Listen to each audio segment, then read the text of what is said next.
You're listening to KSG Podcast. This is a short, crisp, concise, exam-oriented, edited editorial for civil services aspirants. In this podcast, we are going to talk about the new Indo-Pacific bloc. Source for the content is Nirupama Subramanian's article for the Indian Express.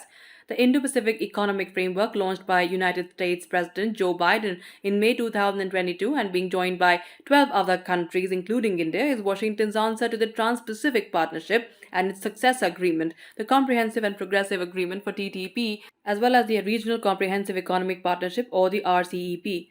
The US had pulled out from the TTP due to enormous domestic backlash against the low or no tariff agreement in it, one of Donald Trump's first decisions after becoming president. The US did not join the China-led 15-country RCEP. Last year, Beijing applied to join the 11-member CPTPP. CPTPP is Comprehensive and Progressive Agreement for TTP. So have Taiwan and the United Kingdom. Now, why the framework? The Biden administration's realization that its near onlooker status to the trade agreements in the region, with China's stamp all over it, did not match its Indo-Pacific strategic objectives, spurred work on a new framework for doing trade.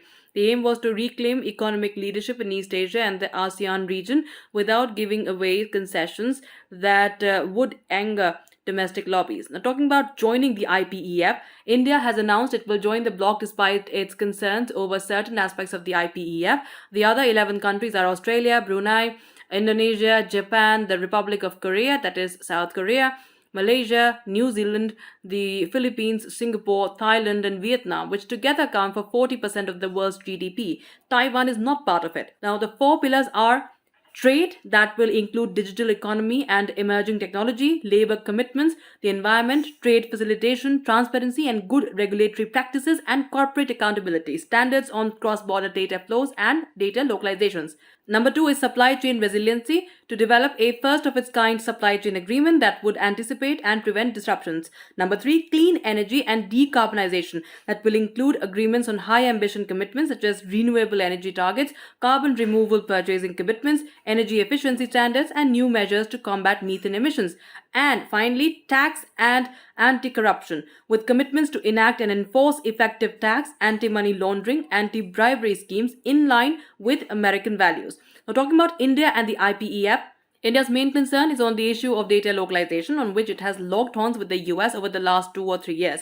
In 2019, the government has introduced a bill in Lok Sabha that envisages a framework for localizing Indian data and the establishment of a data protection authority.